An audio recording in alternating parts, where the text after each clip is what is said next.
Hey, Dr. Tara Boston-Kemper here, and you were listening to the Culture Focused Practice Podcast. Thank you for being here with me. Today, we're going to talk about systems fatigue. So basically, if you've started, let's just go with EOS because y'all know I love EOS, and this is what we use in my practice. Let's say you started EOS and you wanted to create clarity and structure, and it helped until it didn't. And now maybe it feels heavy or clunky or cluttered, and you're left wondering if you're doing it wrong or if the system just isn't built for your practice. We've all been there. Here's a spoiler, you're not broken, but something might be. That's for today. If you like the sort of conversation about systems and structure and trying to stay sane as a leader at a group practice, hit subscribe. The more you subscribe to the podcast, the more this message is going to hit other people who need it. So do that before we go further. Also, let me set an agenda. I like to give parameters to the episode, one, to contain myself, and two, just to give you an idea of what to expect. So there's only three broad things we're going to talk about here. Number one, why systems fatigue happens. Number two, diagnosing your issue. And number three, what to do when you're ready to burn it all down. Let's dig in, shall we? Agenda item number one, why systems fatigue happens even with something as solid as EOS. There's a few things that might be happening. It could be that you're following, like you're using the tools, you're following the tools, you're implementing in the way that you thought you were supposed to, or maybe that you were taught to, but you're just not feeling traction yet. So when I talk about traction, it's one of the 6 components of EOS as a whole. And within it, we've got things like meeting pulse and accountability, and it's like everything that is in place comes together and you start to feel the effect of it working, as well as there are tools within the slice of traction pie that require consistency. And so it might be, if you've recently implemented some of the tools, it might just be that you haven't really felt the outcome yet. I think that when we started implementing EOS, there was a little space between getting it going and feeling the impact of it. And so it could be that you are doing the tools, but you're sort of in that limbo period where you got this initial high and you got this initial clarity and you sort of felt great getting it going. And now it's just sort of drug on. And you're wondering, well, when am I supposed to really feel traction, or why don't I feel traction yet? It could be the amount of time in between implementation and feeling traction. You, again, could be in that limbo period. It might also be that some of the tools are being either underutilized or overutilized. And by underutilized, I'm not trying to come at you or something. I even recently, literally like 2 days ago from, before recording this, I was having a conversation with a group practice friend who doesn't use EOS, for the record, but we were talking about organizational structure and accountability stuff and key employees having one number that they look after. And it just dawned on me, I'm doing this wrong. Something about what I'm doing is slightly off. And I think that I was underutilizing a piece of EOS that I should not be underutilizing. Like, I need to focus more on this. So it could also be related to following the tools. It could be you're in that limbo period between implementing the tools and feeling the effects of them. It could also be you're underutilizing them, case in point, me, or you're maybe overutilizing them. Maybe you're really relying heavily on one thing, let's say your accountability chart, but you're not actually holding people accountable to their responsibilities. That would be like overutilizing this chart, but then underutilizing a key aspect of it. So that's one reason why systems fatigue might happen. Another is that meetings are performative instead of productive. Look, I'm going to be honest with you. I don't like meetings. I don't like spending the time in a meeting when I could be doing other things that I think are of high value. I don't like the amount of space they take up on my calendar. I don't like scheduling them. There are so many things about them that I don't like. That's my baseline. On top of that, if I'm in a meeting that is not efficient or intentional or productive, I'm going to pull my fucking hair out. I hate it even more. It's like adding insult to injury. So if you are in a place where your meetings are performative, they're not being well run. They can't be, because A performative meeting is a facade. It's a space where people just talk and take up airtime without providing value or staying true maybe to the agenda and the way that it's intended. So if we're not holding true to that meeting structure and we're getting off track and we're talking about random shit and we don't ever get back to it, or it takes us 20 minutes to get back to what we're trying to do, that to me is performative. It's just we're having a meeting for a meeting's sake, not because we want to get anything out of it. So systems fatigue can be happening because meetings are performative instead of productive. Another reason why systems fatigue happens is because structure can start to feel like red tape instead of support. Here is, for me, what is like a fundamental sort of belief about group practices. And you see this in my living practice framework. You probably hear this indirectly and sometimes directly when I'm talking about things. A practice is a living organism. It's alive. It requires constant, healthy nutrition to evolve and be robust. So if you're in a place where the structure is feeling like red tape and not like support, then that means we need to look at the system and see what needs to be tweaked. So it could be that this is a sign of hitting the ceiling, or this is a sign of a role evolution, or of either a decrease or an increase in growth, and you need the structure to now evolve with you because the needs of the practice are evolving. Fourth reason why systems fatigue happens is about your evolution as a leader. This is the most prominent thing for me right now. So I'm just going to be totally honest with you. I'm in the thick of this as I speak. As you retain a leadership position, whether you're the owner or whether you're leadership at the practice, the way you live this position, the way you're living out this role will change over time. Your ability to lead is going to be better. Your ability to see things from a higher bird's eye view is going to be more clear. Your ability to hold people's feet to the fire, hold people accountable, especially with effective leadership and management. Accountability comes next naturally. Your ability to do that will also be better. You're going to be a better leader. And with becoming a better leader, there's going to be things that you realize about what you're doing and how you approach leadership that need to change. And you might not know yet how you can evolve as a leader within the confines of a structure. And so what a lot of people will do at that point is they'll say, the structure is the issue.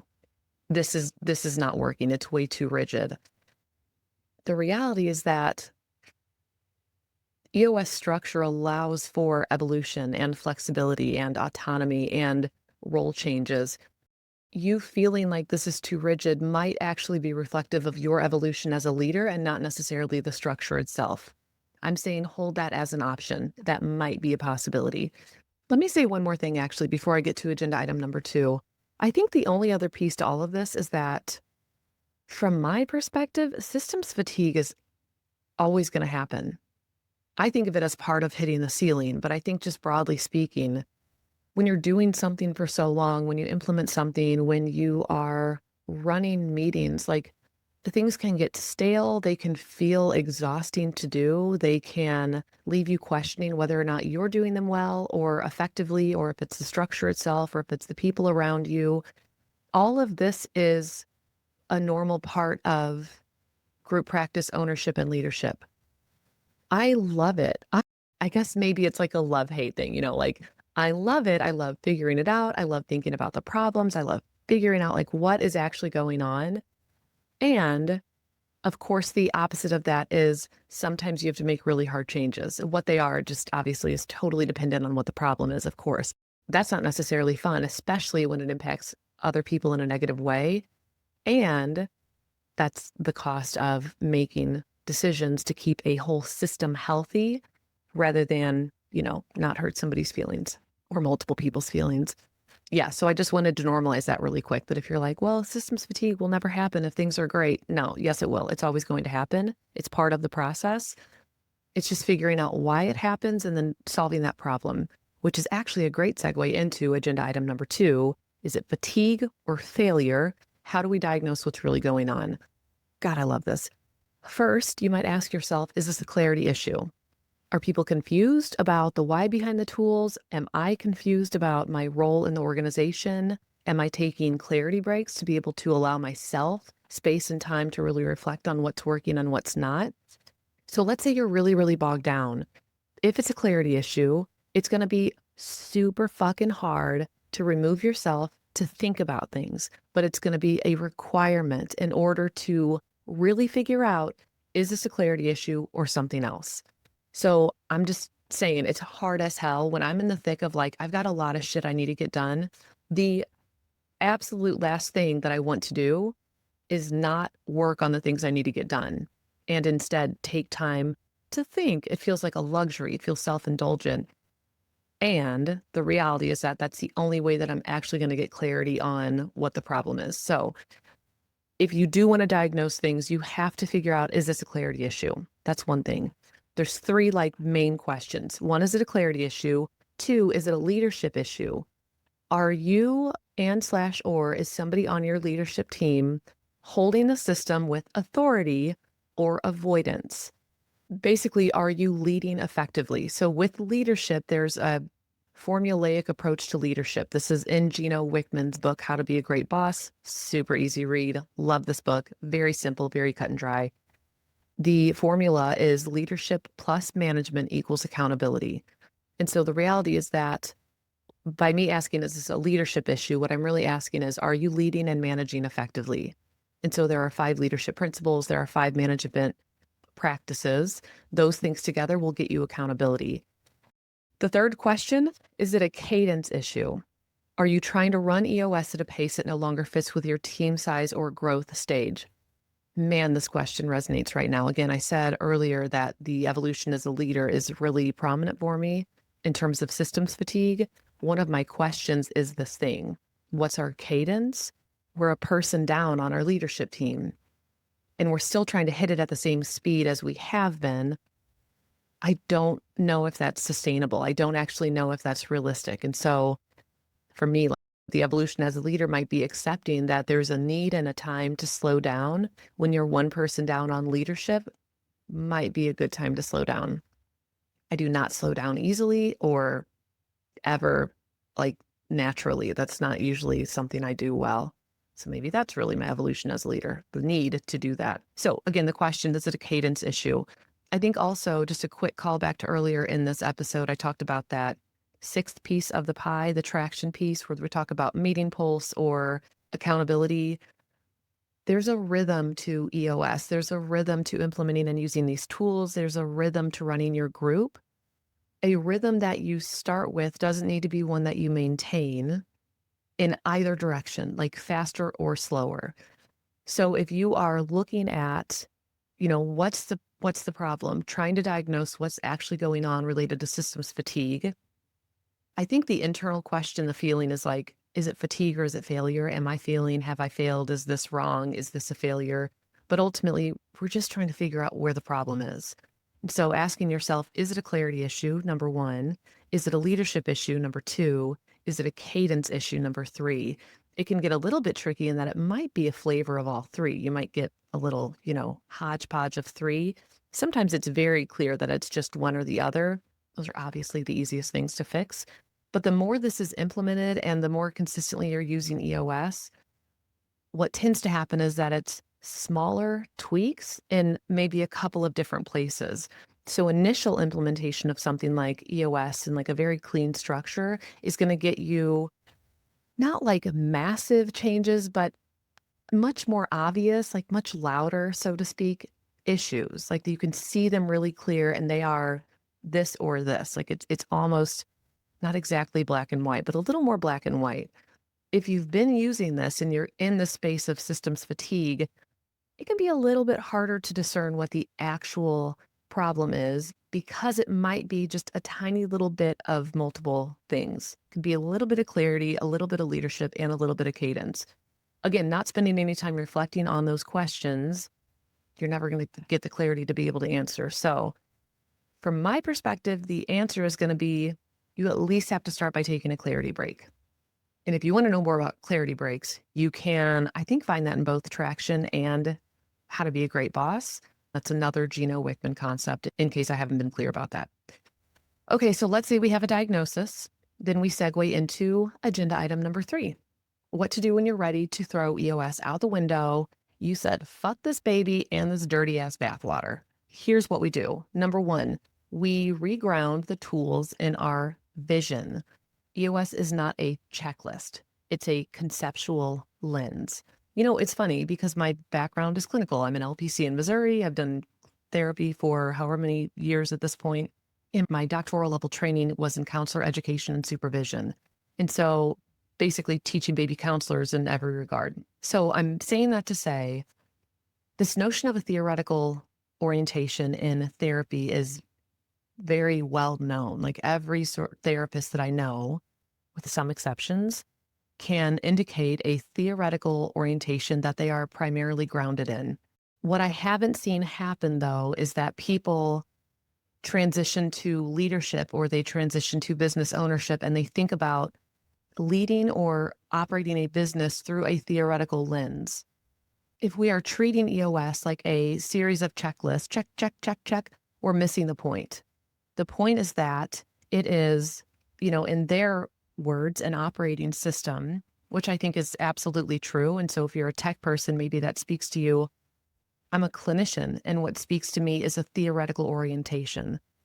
So if you don't have tools that are grounded in your larger vision and you're using EOS as a series of things to check off a list, you are doing it wrong. It is a whole framework for understanding your business, where it is, where it's going, where it's been, how we solve problems, how problems develop, what we do as a leadership, how we show up together. It sort of gives you all of these answers that you get to create. It gives you the structure to answer those for yourself and your group, and then to move forward through that. So if you are ready to throw the EOS baby out with the bathwater, I would say first things first, reground the tools, the EOS tools in your vision. That's one thing.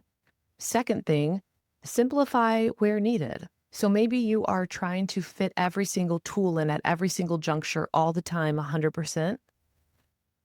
Maybe not every tool needs that much attention, or maybe not every tool needs to be used on the weekly rhythm schedule that you're trying to hold. Maybe you could get rid of some. Maybe you could just decrease a little bit. This kind of gets at that cadence piece, kind of gets at, is the cadence of EOS part of the problem?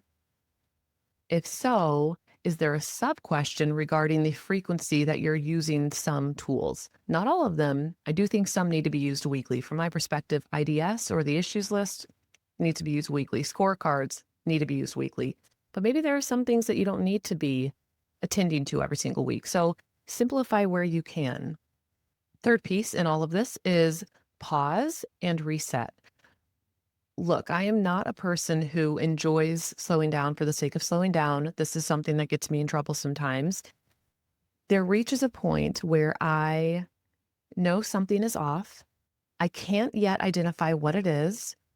And I know that I want to pull back. What I know about myself is that that feeling indicates I need a pause and reset. I need that in my life. I need to step away, because if I don't, I'm going to want to burn things down. And so that pause and reset, think of it as a breather. Think of it as an off week for a workout. Think of it as just taking a couple weeks to letting the dust settle. I always think about fish tanks. If you have sand in a fish tank that's filled with water and you move something, you try to adjust a plant, or you're putting a new piece in, there's going to be sediment everywhere in the water. You cannot rush the process of making the sediment go back down faster. You can't rush it. And so it might be that you're thinking about this pause and reset as time for your sediment in your fish tank to settle back down. And then at that point, you can see things a little bit more clearly. So this is also getting back at that clarity break piece, being able to take some time and really reflect on what's working and what's not.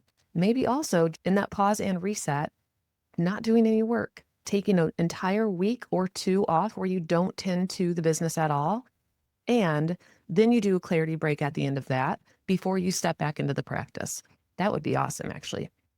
So think about pausing and resetting as allowing yourself to integrate. period. And then the last thing, when you're ready to throw EOS out the window, you might need to release some components of EOS against the way that they're recommended. And so something like L10 is a weekly 90-minute meeting, same time, same day, same people, every single week. You only don't attend if you are, on your deathbed or on vacation. It's basically it. I know some people do this every other week. I know I have considered, do we drop this to every other week? I know some people do twice weekly leadership style meetings, leadership team meetings. That would be way too much for us. We would get nothing done because we would spend all of our time in meetings, basically. So it might be that you're looking at a singular component of EOS, and then you're saying this specific thing isn't really working, and it's actually creating more friction or systems fatigue or fatigue for leadership or issues than it is helping. And then you modify that. You can't get to that answer until you clarify what the issue is. That has to be your starting point, is trying to figure out what's the actual problem and then going from there. I have 2 more calls to action for you. Number 1, of course, again, subscribe. If you haven't already, please subscribe. The more you do, the more you get episodes as they release. And then also the more that people who need this message or messages like these find it, which is really awesome. Second thing, if you need a community, if you really feel like I'm doing this, but I'm struggling, I need people and space around me to sort through this, or a place where I can just go and ask questions, or I need to be able to look back at trainings about certain things, consider joining the membership. It's Inside the Living Practice, which is a play on my Living Practice framework. Thank you very much. And there is a variety of things in there. Of course, there's tools and resources. There's live Q&As every month. There's live trainings every month. There's almost like me on speed dial. So if you really want some EOS support or leadership structure, employees, feedback, culture support, that's going to be the spot for you, honestly. You can find that by going to www.tarabossonkipper.com/the-membership. Easiest way to find it. And that, my friends, is all I have for you. Thank you so much. I hope this is helpful. I really appreciate your time as per usual, and I will see you on the next one. Bye.